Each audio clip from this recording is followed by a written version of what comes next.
What's happening? How are you guys? I'm just looking for my thumb.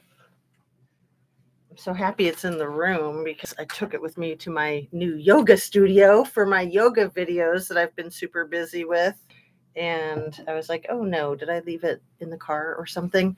So, how are you guys?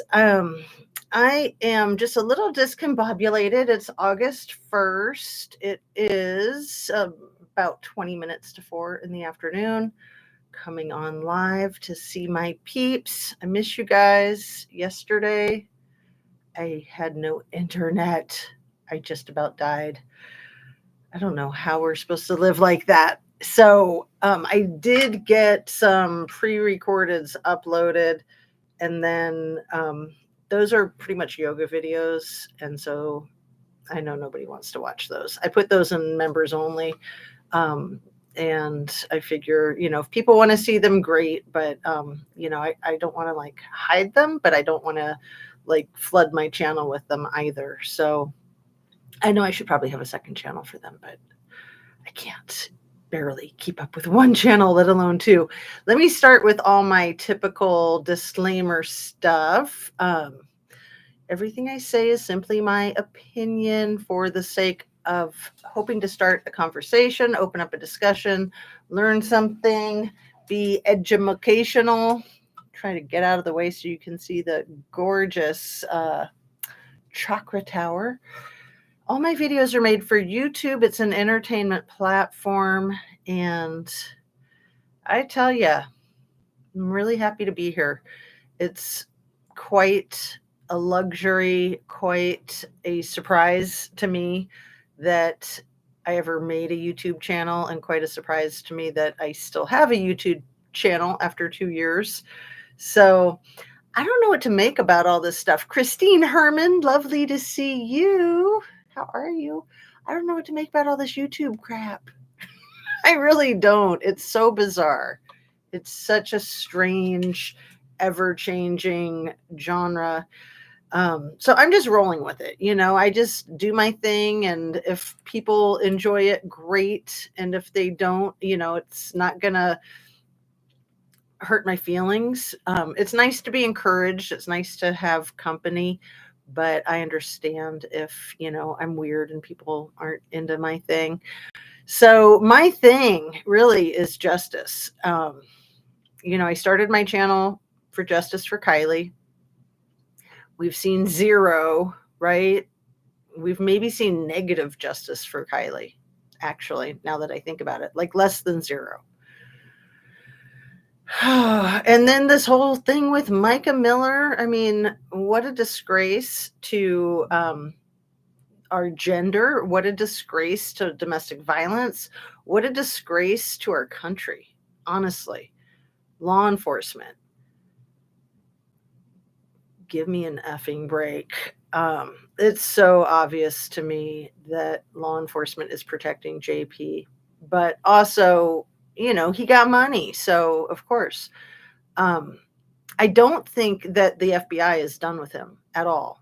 If you've been listening to some of the other content creators that are speaking to that, I think him and his lawyer are trying to sell to the public that everything is over and done with, so that they're hoping people will just move on. Nothing to see over here, folks, and just forget the whole thing. I don't think that's going to happen. I sure hope not. It's not just about Micah. It's about all of the victims, Whatever Micah's family needs to do for themselves is completely understandable. And I think it's separate from what the public needs to do for themselves. She's become a public figure, and, there's a lot of momentum behind her. And I think that's great. I think it's cool that she has a legacy that she's leaving behind. It's really sad if it's domestic violence when her thing was religion, but maybe there's a way to interweave all that. I believe that there can be. I also wanted to speak to the TaylorCasey situation, the 41, now 42-year-old woman from Chicago that went missing in the Bahamas. I've really been doing a deep dive on that.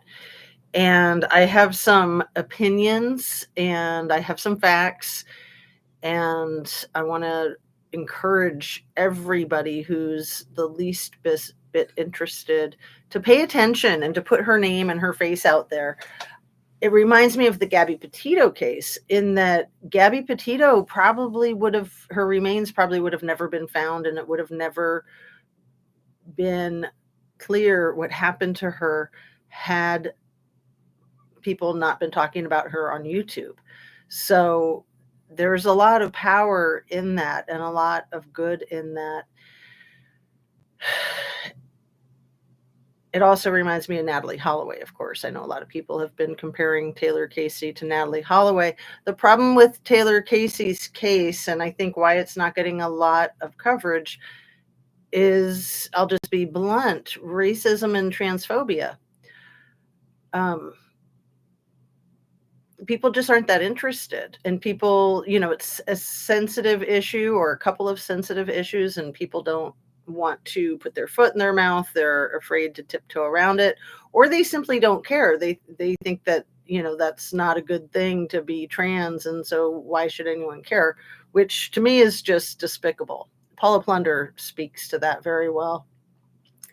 She got a lot of pushback for covering TaylorCasey's case, and that to me is just atrocious. And I'm so glad that she followed up with a second video, because that girl, that content creator, is thorough, absolutely thorough. Let me take a sip of water real quick and grab my notes. And are you still here, Christine? How are you doing? What's going on with you today? I've been doing my yoga each day. I mentioned briefly, maybe I've mentioned it twice, that I've secured a space at my church to do yoga at. So I'm very excited about that. I have my own classroom, and eventually I'll have students. I mean, right now I'm just practicing there all by my lonesome, and I love it. I love having the space and the routine, and it's just really amazing. I feel extremely fortunate. Anna Bees, hello, my dear. How are you today? So yeah, I've been starting my days with this yoga, with my 1 hour and 15-minute routine. And I really want to encourage anybody who's interested in checking it out, because it's yin yoga, which is, I won't talk about yoga too much, don't worry. We'll get back to the true crime. But it's so important to take care of ourselves. And you can listen to true crime while you're listening to my yoga tape and doing the yoga. I just uploaded the one that I did this morning, so it's fresh as can be. It's on my regular videos right now. You might want to check it out before I make it private, because I've been doing that with a lot of them, just because, I'm kind of a private person, believe it or not. I mean, I guess you can believe that, but yeah. Anyway, it's yoga, and it's a little embarrassing, I mean, I'm not in my skivvies, but still. The video is, or the routine, the workout is fairly low key. You're literally on the floor the entire time. You're either sitting down or laying down. The only time you're vertical is just for about a minute if you decide to do the shoulder stand that's right towards the very end. But it's fine if you don't want to do the shoulder stand. Let me, complete full disclaimer. 10 months ago, 11 months ago, when I started my yoga teacher training, I had not done a shoulder stand in a long time, and I couldn't do a shoulder stand. It took a few yoga classes and a few tries before I was able to get it back. So if you are not able to do a shoulder stand, but you're interested in trying, the thing with inversions is it's really good for your circulation and your digestion. And that's what my yin yoga is all about. It's a lot of twists, and it's just these long stretches that you hold for a couple of minutes. And it's really good for your digestion. It's really good for your relaxation. And man, you'll feel it and you'll see the difference. So there, I'm done talking about that. Sorry if I bored you to death. like I said, I don't want to be pushy about it. I just know that a lot of us don't get enough exercise and that it's so important and that, you can start anywhere.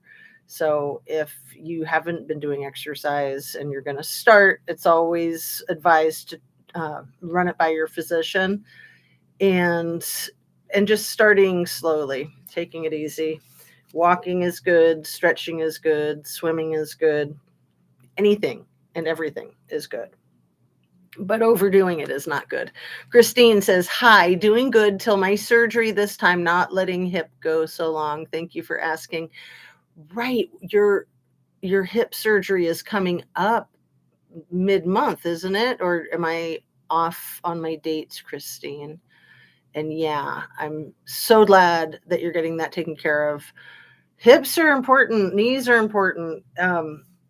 If and when you're recovering, the routine that I'm talking about does a lot with hips. So we have to take care of ourselves. So let's get into this true crime biz. JP, weaponizing religion and God. One of the content creators that I've been paying a lot of attention to lately, her channel is called Shay Zone, and I just really enjoy the way she presents her material. She said that in a video she made yesterday, and I wrote it down. I thought it was brilliant. JP weaponizes religion and God. That is so evil. Like, weaponizing anything is pretty evil, but religion and the Almighty, that's unspeakable. That's despicable. Surgery on August 14th. Okay, good. I thought it was mid-month. I wasn't sure if I was remembering accurately. So yes, let's all put our thoughts and prayers in with Christine. That's a big surgery. And so long as it goes well, it should be a smooth recovery. Hip surgery is nothing like recovering from knee surgery, which is probably the hardest. So JP, man, what a pig.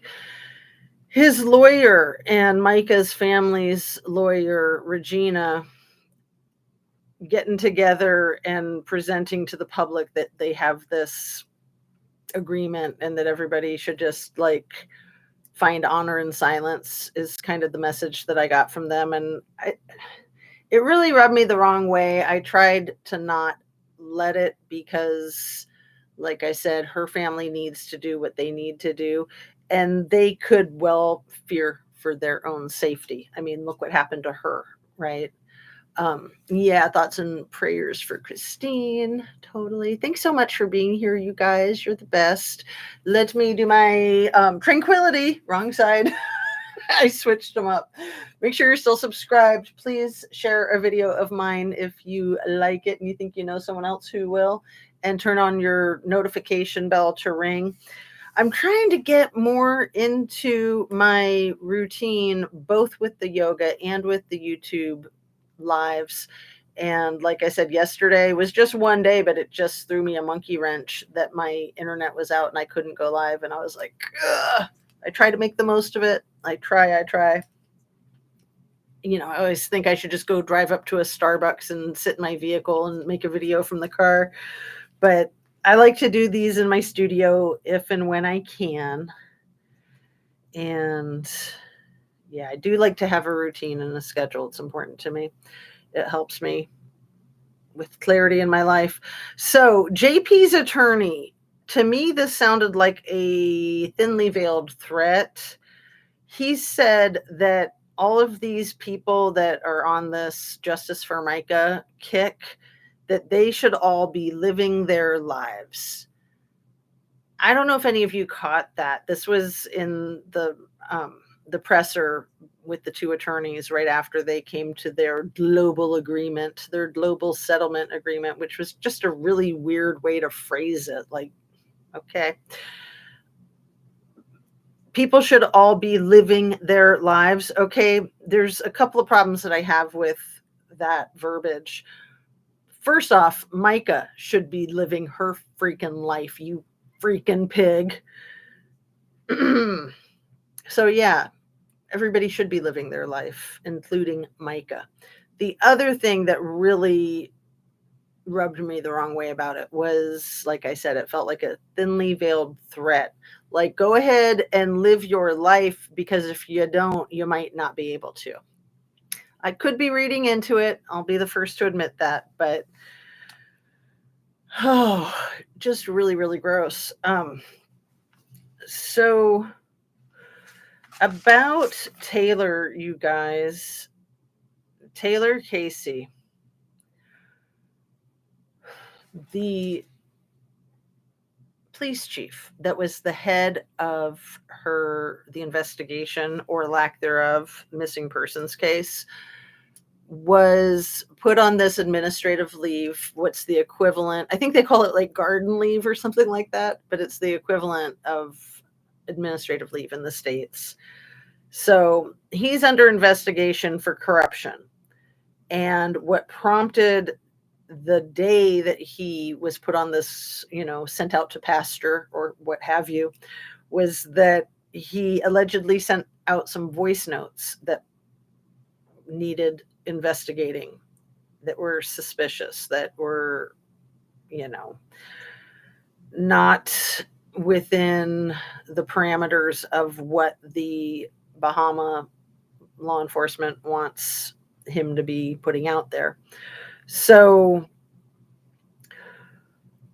that was July 5th. And it was the same day, the day that he was put on his administrative leave was the exact same day of the second social media posting about TaylorCasey going missing.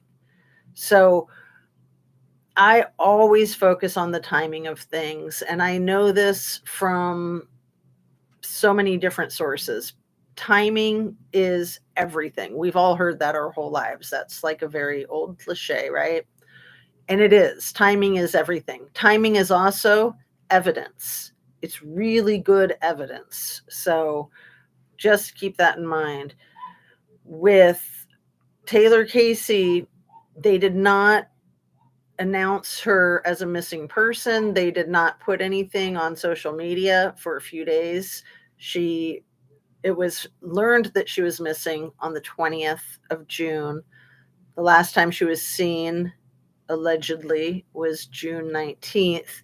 And then it wasn't until June 25th when they did that first social media post. And then an entire 10 days later when they did their second social media post.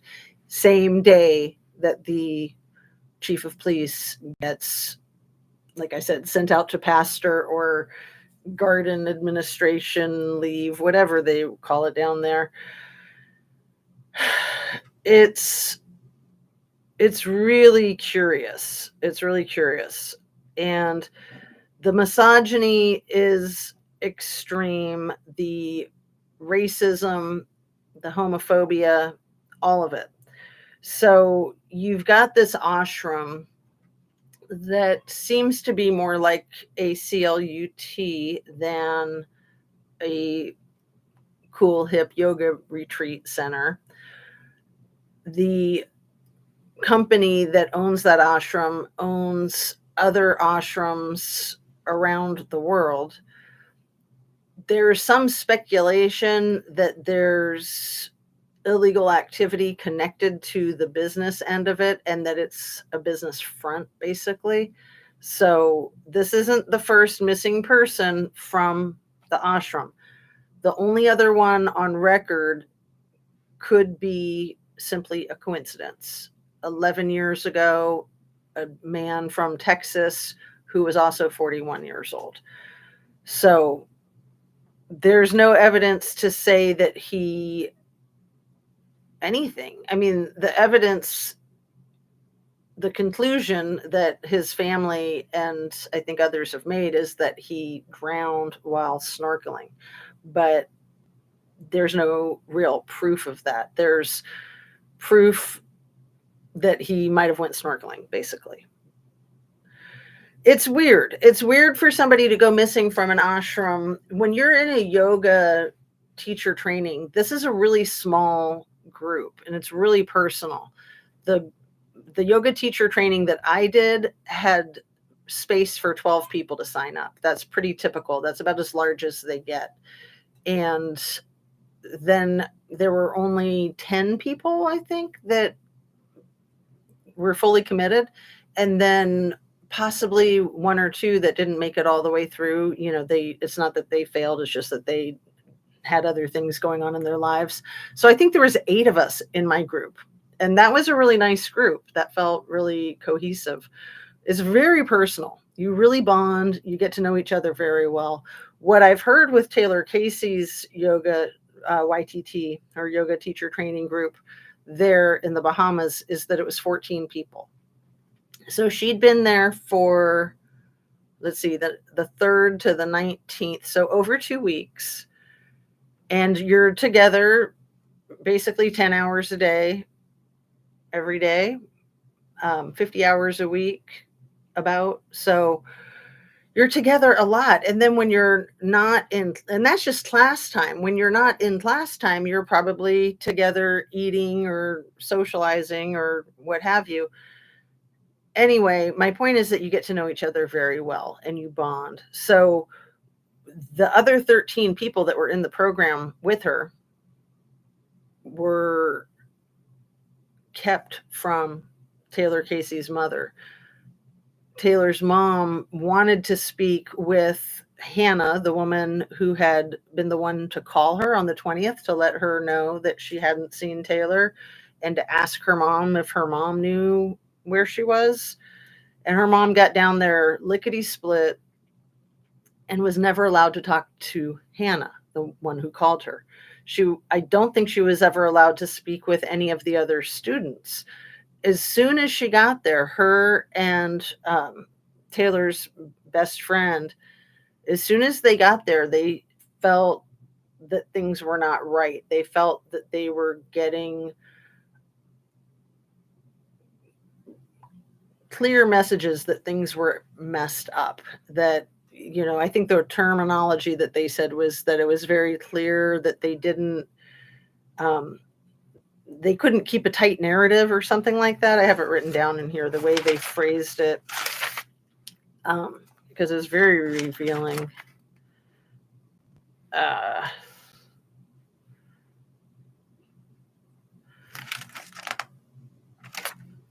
think it's on this page. But yeah, I'm still curious about her shoes too.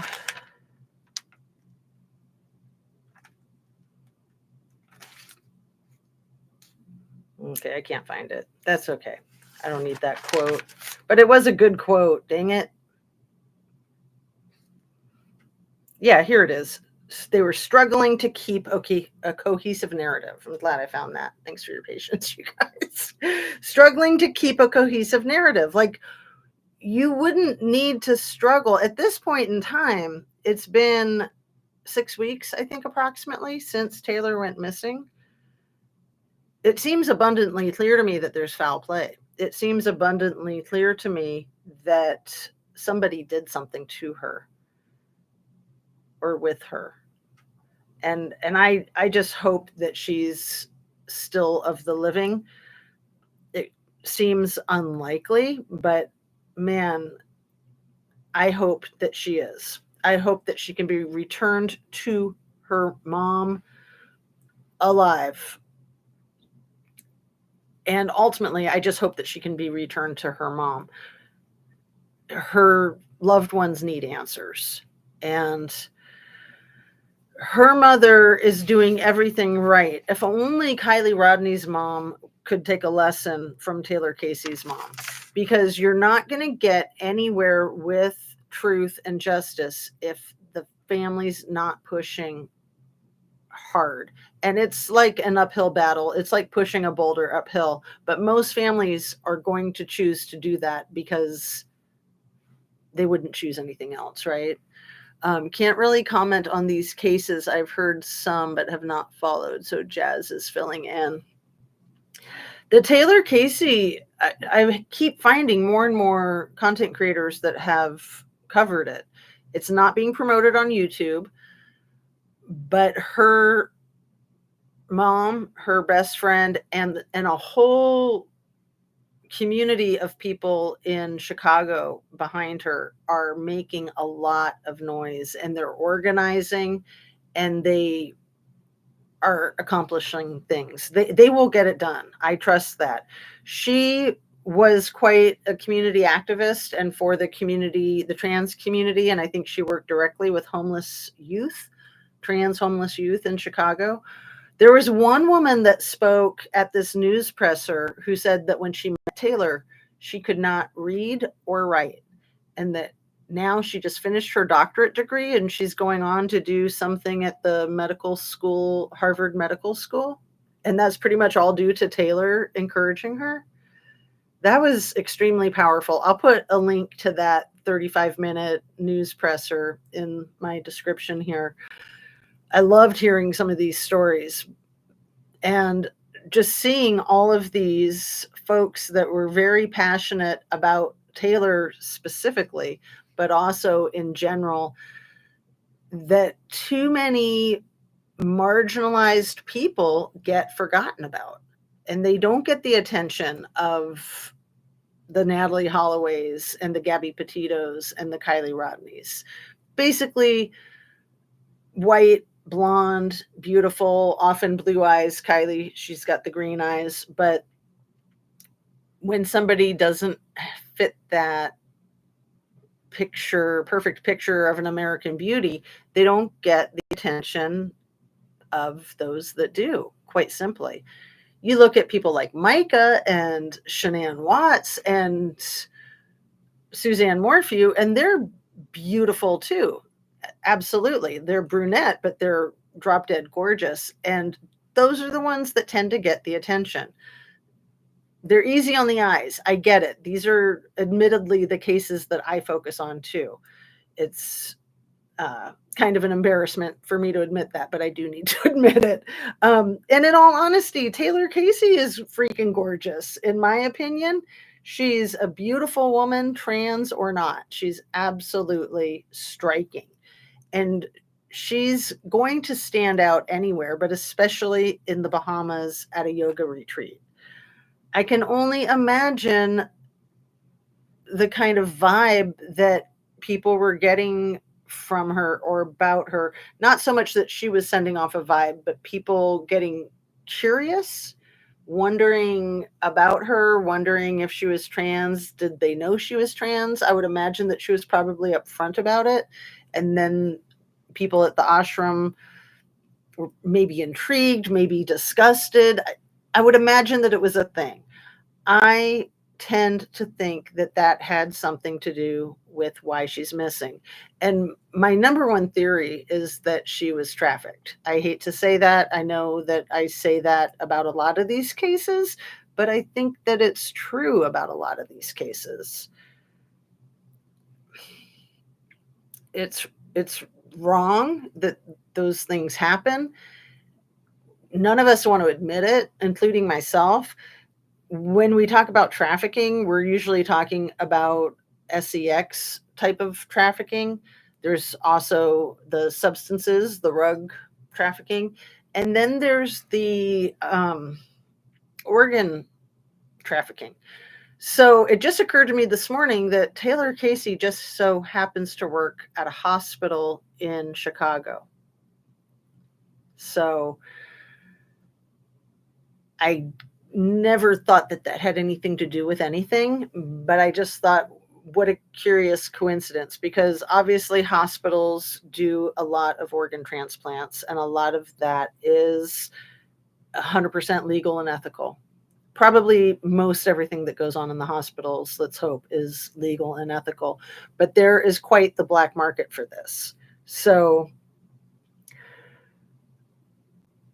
usually trafficking is trafficking. People that are going to do one type of trafficking are going to do all types of trafficking because it's the almighty dollar. They'll do whatever it takes to make the money. So I'm concerned. I'm very concerned that there could have been some like twisted Frankenstein type of curiosity about her transitioning, some perverted curiosity about her transition. I don't know if she was done with her transitioning or at what point in her life she did that, but she presented as a beautiful, tall, slender, intelligent woman.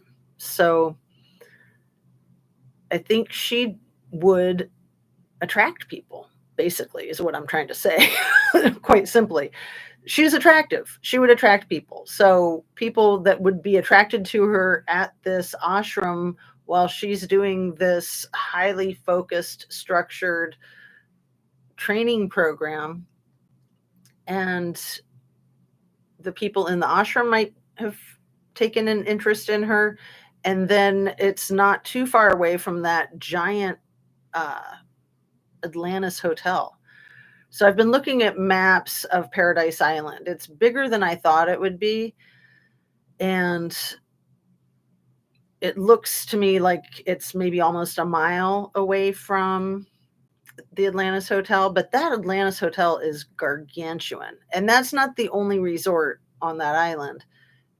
Paradise Island is a pretty small island, but you're always going to have trafficking with hospitality. Like I said yesterday or in my last live, I've worked in hospitality. I know this for a fact. I mean, I didn't have anything to do with that when I worked in hospitality, but I know that it goes hand in hand. So it'd be silly to not pay attention to that. Let's see. Yeah, I hope she's found alive. I know, I just, honestly, Anna B's, I could just cry. I feel like it's very unlikely, and I kind of almost don't want to say that because I like to have hope, and I don't want to like burst anybody's bubble of hope, especially her family. But I would think that they're thinking the same thing. I mean, you just have to be realistic. You guys know the Elizabeth Smart story. I mean, most of us know at least something about it. I've been kind of studying up on some documentaries about Elizabeth Smart's abduction and recovery. And one of the things that they say in one of the documentaries is with a kidnapped child, 2% come back alive. 2%. I think there was some other figure in that statistic. It was like once they've been missing for more than 24 hours, and when it's not a relative, 2% are returned alive. So Elizabeth Smart is lucky to be one of those 2%, and she's a phenomenal individual, and she's able to talk about it and be an activist, and she's done obviously lifetimes of therapy about it. But my goodness, what she endured and what her whole family endured, her siblings, her sister that was in the same bed with her that she was abducted from. I mean, talk about survivor's guilt. So yeah, you want to keep hope alive, but you also want to be realistic. You want to strike a balance, in my opinion. I think that's important. I think it's really important to stay hopeful. And like I always say, I hope that I'm incorrect. I hope that I'm completely wrong. I hope that she's fine. It just seems so unlikely. I mean, let's see. Yes, when things don't add up, we all need to find our voices and speak up loud and clear till it all makes sense. Well, and at this point in time, it's kind of convoluted to make action happen. You have to petition the consulate at the American Embassy in the Bahamas to persuade the law enforcement in the Bahamas to request that the FBI come and investigate. That's the only way the FBI can get involved, you guys. Is that so crazy? So the family and her friends are petitioning the consulate from the United States Embassy in the Bahamas. I'm just going to run over it again to get the consulate to request or demand that the law enforcement of the Bahamas makes a request to the FBI to come help find Taylor. Then the FBI can go. But until then, I mean, that's just policy, protocol, procedure. It's BS to me, but that's the bureaucracy of it. You have to try to fall within that, and or a a PI, somebody like Dog the Bounty Hunter. Wouldn't that be great? I mean, look what happened with him when he went searching for Brian Laundrie. And then he went to Moab to try to figure out what was going on with Kai Cry, with Kylan Schulte and Crystal Turner, the same-sex married couple that was shot up on LaSalle Loop Road 2 days after the domestic violence call with Gabby and Brian. So when Dog the Bounty Hunter finally went out there to try to help with that, all of a sudden they solved it with that mystery man who just happened to not be alive anymore, the Adam Baczynski or whatever the F his name was. That was such a sham. To me, Dog the Bounty Hunter showing up in both of those situations with Brian Laundrie and with Kylan and Crystal, that made things happen. And wouldn't it be cool if Dog the Bounty Hunter on his own accord or hired could go down there to the Bahamas and put some pressure on people?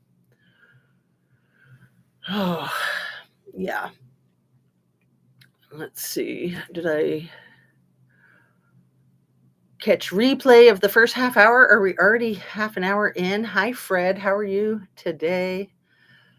I didn't have internet yesterday. I was so flipped out. I just am so routine oriented, and then to not be able to do my thing, not because I was busy, but because the internet just wasn't having it. It just about killed me. I'll be honest. And, I always like to laugh at myself and say, if that's my biggest problem, we know how lucky I am, right? Extremely fortunate. So, Fred Field, glad to see you here. Trafficking? Oh, okay. Oregon, maybe. Ugh. So, with the people trafficking, I started to say this, I don't think I finished my thought, with the industry of the illicit, I'm trying to figure out some more polite verbiage for sex industry. Okay, I'll just say that. That quickly goes into the organ trafficking because things happen. People get unalive, and then, it's basically just going to be a supply and demand type of thing. I'm going to stop right there. It's disgusting. It's really, really sad and disgusting. And I live in Ohio, which this is a hub for all of it, all kinds of trafficking. Oh, gotta go. Daughter just came to visit, but I catch up later. Oh, have fun with your daughter, Christine. Just gifted my Elizabeth Smart book with others to my library for shelf or sale. Very cool. Yeah, I've watched some of the autobiographical documentaries. There's a lot of documentaries about her case, and it is absolutely fascinating. It is a miracle that she survived. It's a miracle that she's so strong and outspoken. I mean, a lot of people would just not be able to keep talking about it because it brings it all back. But it also is extremely empowering, and she's helping others. I'm sure not even so much people that have been abducted, but just people who've been through hell and used and abused and controlled and gaslit. Oh, so much of that. So much of that. So this Black man from Chicago that may have followed Taylor into the ashram because he was curious about yoga, allegedly. He was wearing the Celtics cap. That is how you say it, not Celtic, Celtic. He said he was from Chicago.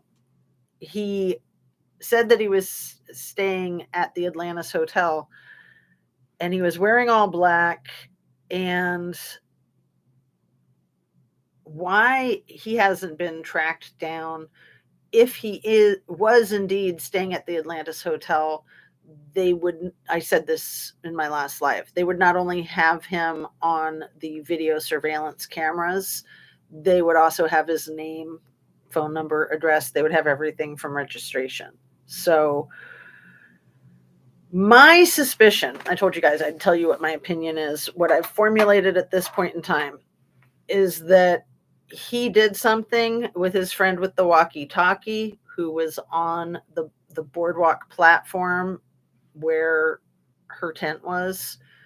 And that guy with the walkie-talkie had tried talking to another woman that was by herself that same day on the 19th. And I'm under the impression that those two were in communication with each other. They're working together, that the one in the Celtics cap that followed her into the ashram very likely used something to incapacitate her, like a substance, and basically took her out of there and off the island. And, we know that her purse is missing. We know that her passport's missing. I'm really curious about the shoes. I mean, that wouldn't really give us any answers whether her shoes were in her tent or not in her tent. I'm just curious. It's just a piece of information. And her cell phone being found in 50 feet of water, to me, says that it was put there, basically, like it was ditched there, it was hidden there, it was dumped there. But the fact that law enforcement tried to say that indicated to them that she drowned, okay, that's crazy, because you're not going to take your cell phone with you on a swim. If you're self-injurious, maybe, but there was no indication of her being self-injurious. I mean, she was on this amazing trip that she had spent thousands of dollars on, and she was really excited about it. So she was more than halfway through the program. And yeah, it would be hard to do that program in a month. I did it stretched out over 10 months, and it was still hard. It's a very challenging program, and you have to do a lot of deep dives within yourself. You have to share that with the group, and it's embarrassing. You have to have a lot of humility. You have to have a lot of honesty, and it is challenging. And that, again, that was stretched out over almost a year. Here she was doing all of that in 1 month. I cannot imagine how hard that would have been. However, she was already more than halfway through it. So I would think that she would be really excited about finishing and getting back to Chicago. It sounded to me like she was already teaching yoga in Chicago, maybe just not with a certification. I think that's fine that, people can teach yoga and not be certified, that there's nothing wrong with that. There's no yoga police or anything. I don't think. Are there yoga police that I don't know about? Anyway, let's see what you guys are saying. Nothing. You guys haven't said anything. Come on, give me some comments, people. Just kidding. That's cool. We are just at about 45 minutes. I'm needing some liquid. Hold on a sec. I want to look at my notes and see what else I have in here before I continue. And like I said, I'm just really happy to be on live today, since, just skipping one day, I miss it so much. I tell you guys this all the time, but I cannot underscore strongly enough how hard weekends are, because usually I don't do my lives for 2 days in a row on weekends, Saturdays and Sundays, just because there's a lot of family stuff going on. And, I try to make the most of it. I try to just kind of give myself a break from the pressure that I put on myself to come on live. And I still keep up with all my YouTube, and I take a lot of notes so that I'm still feeling like I'm in gear. But sometimes I do make videos over the weekends because I just can't take it. I can't do 2 days in a row. Doing one is hard enough. So I wanted to follow up with you guys. The last video that I did the day before yesterday, I was bringing up a movie about the whole trans thing, a movie that was really popular, and I couldn't remember the name of it. You remember The Crying Game, that movie that came out in 1992? If you never saw it, or you don't remember it, or you want to see it again, it was a really heavy movie, The Crying Game. I haven't seen it since about 1992, but man, it hit me hard. I think it hit a lot of people hard. So it was about a man who was trans, and he was in a romantic situation with a man, so it gets confusing. The man had transitioned into being female, right? So it's appropriate to say she then. And it's okay to make those mistakes. People that are trans know it's confusing. So just so long as you're trying, I think is all that really matters as far as like being politically correct or incorrect or whatever. So she was making out with a guy who identified as heterosexual. And when the guy found out that she was trans, he freaked out, right? So that was something that Annie Ruler was alluding to or saying directly the day before yesterday in our live, that could have been something similar to that happened with Taylor. Could be.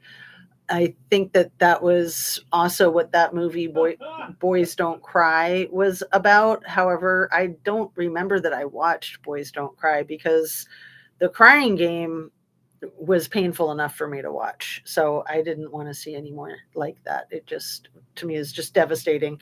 I don't like hate crimes. I hate the hate. So it just completely freaks me out. It unnerves me on a very molecular level. Like I come unglued. Any kind of victimization is hideous, but when it's just hate based on hate, there's nothing more vile in my opinion. So that's what The Crying Game was about. That's what Boys Don't Cry was about. And I won't apologize for you hearing my husband laugh in the background. He's like a comedian. He's out there in the living room telling jokes to the kids probably. And there's no reason to apologize for that, is there? He can apologize to me for distracting me, but it's nice to hear somebody laugh. And yeah, he forgets that I'm in here doing a live, so I'll thank him for that later. And it's all right. It's okay. It's just that it derails my brain. So yeah, I wanted to follow up with that thing about The Crying Game. I'm also seeing in my notes here the thing about Kylie Rodney and the sanctuary out there in the woods at Prosser Creek Family Campground. Why would they call it the sanctuary? Like that's a real religious thing. Could it be that there was some type of the community kind of sacrifice thing going on there? And I'm forgetting whose video it was that was they were talking about that. It was probably Ninja Chihuahua and or Mr. Mark Investigates. So I didn't come up with that on my own, but I have thought that for the last couple of years. Why did they call it the sanctuary? And why would they go party out in the woods? Why would this be, according to MC Ultra, this was a decades long tradition for teenagers in the Truckee area. I can't help but think that it's probably that community sacrifice kind of thing. I mean, partying out in the woods is just not safe. There's no amenities there. Of course, you want to be where there's no parents around, but you would think that there'd be enough people with parents that are out of town or lenient parents that they could have their parties at some of their lavish and luxurious residences, right? It's really weird to me that they would have these parties out in the woods. And maybe that's just me. Maybe that's me being judgmental, but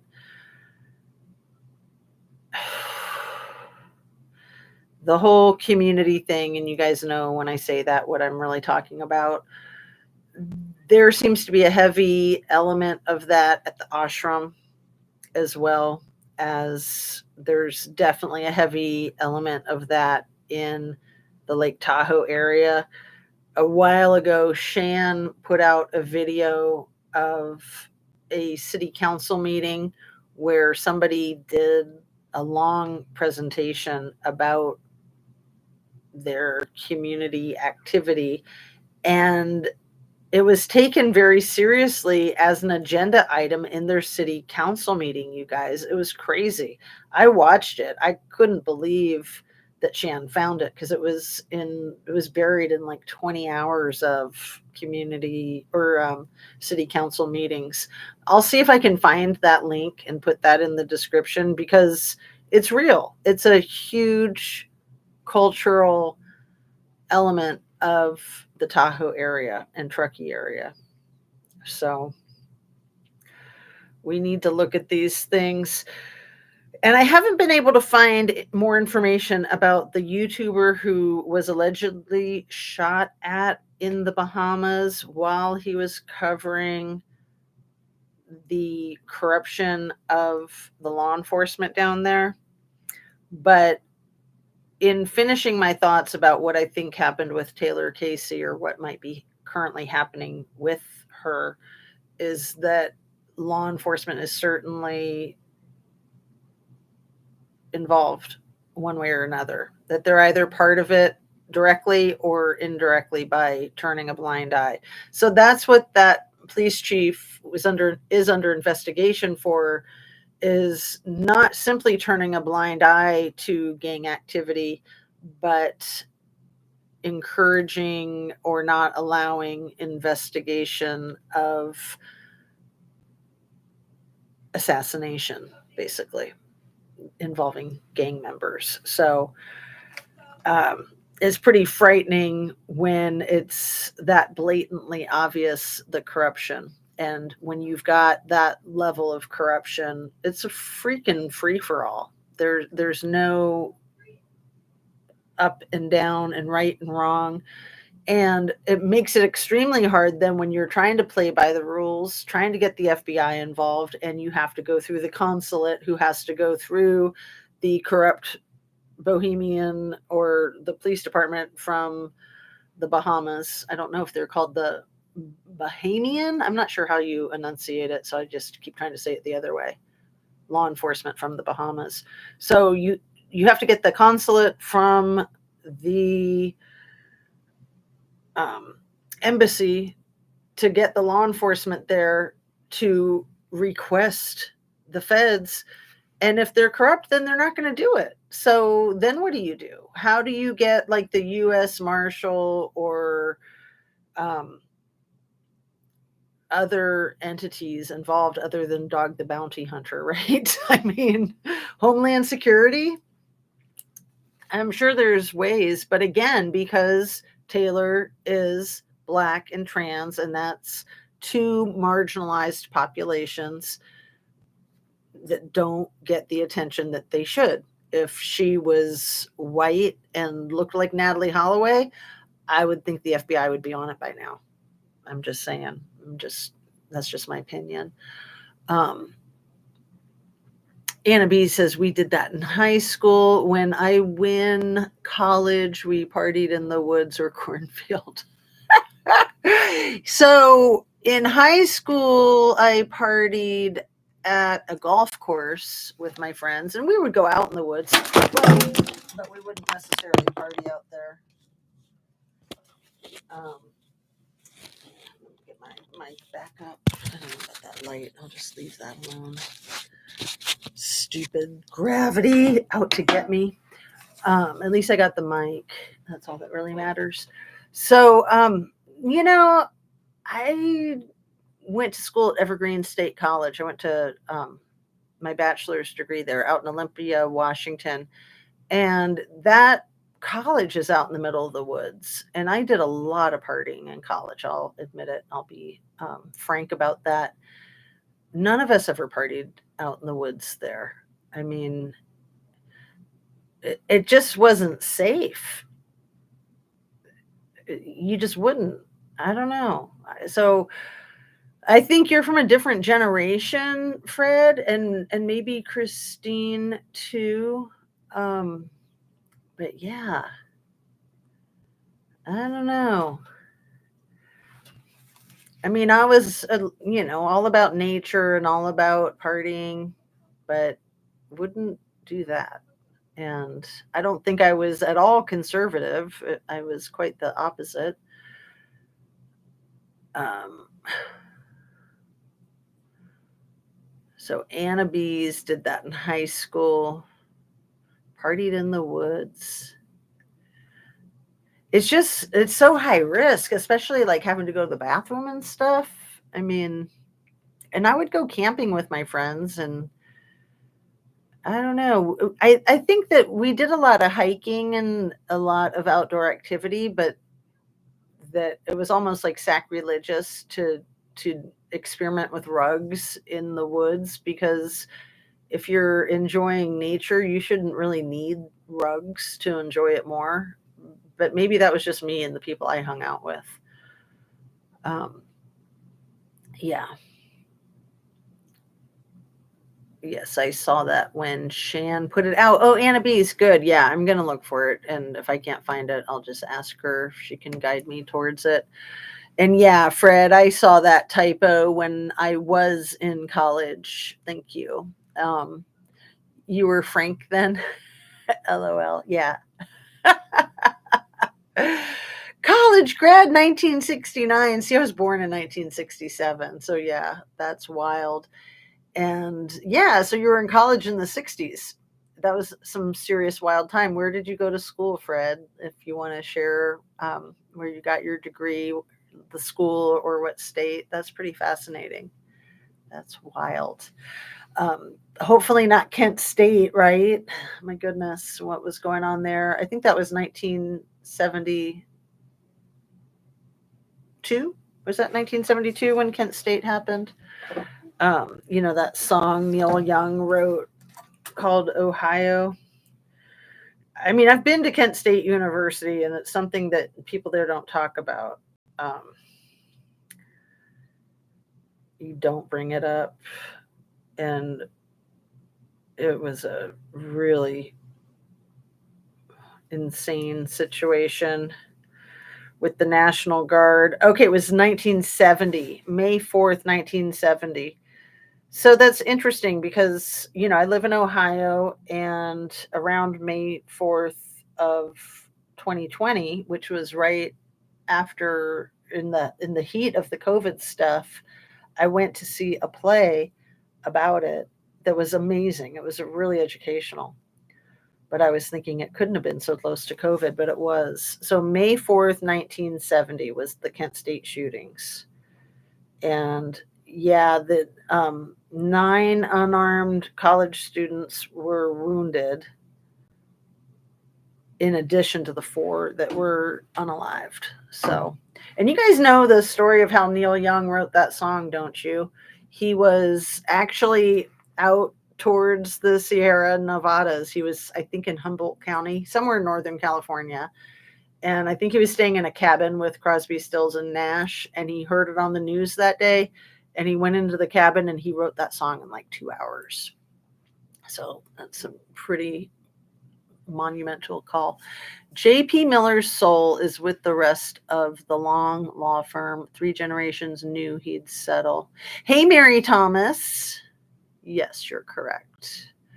Cornell College in Iowa. That's a really cool school. That's a lot like where I went in Evergreen.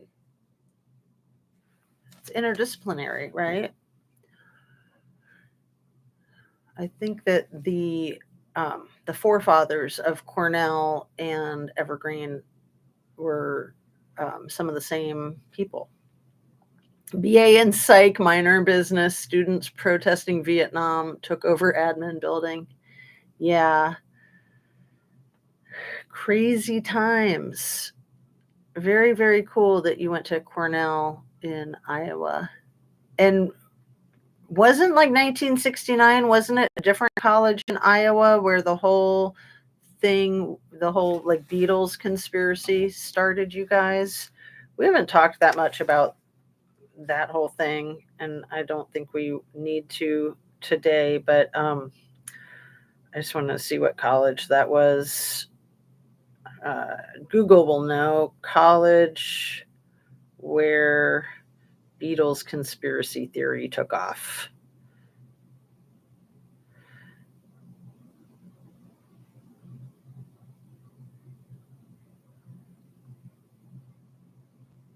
Because it was a couple of years after it happened. I think it was in Iowa. Let's see what Google will tell me about it.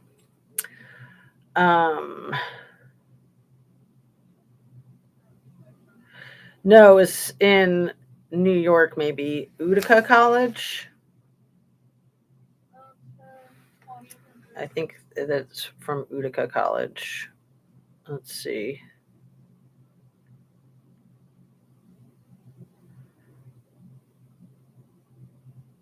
Yeah, New York. Anyway, I'll do more research on that because I have wanted to talk with people on my channel about it. There's a lot out there, and I just wanted to know what college. So the rumor started in 1966. I thought it happened allegedly in 1966, and then it took a couple of years for the rumor to take off.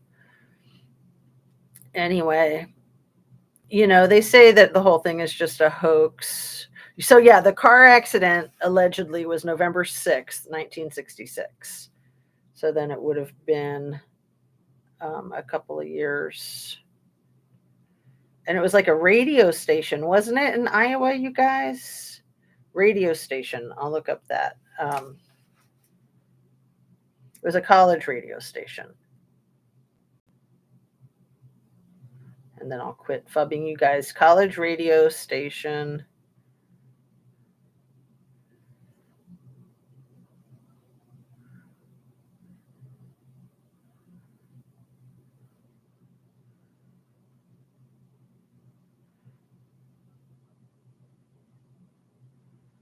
And then I got to wrap up. Cornell College is in Iowa.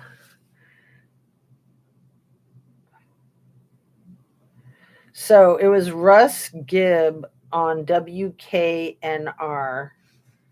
This is from Rolling Stone magazine, and it blew up on October 12th, 1969.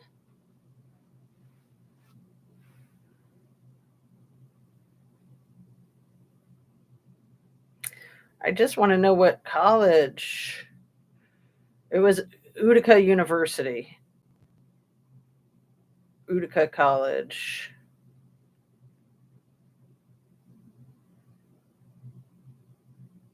Oh, let me just look up Utica. Is it in Michigan?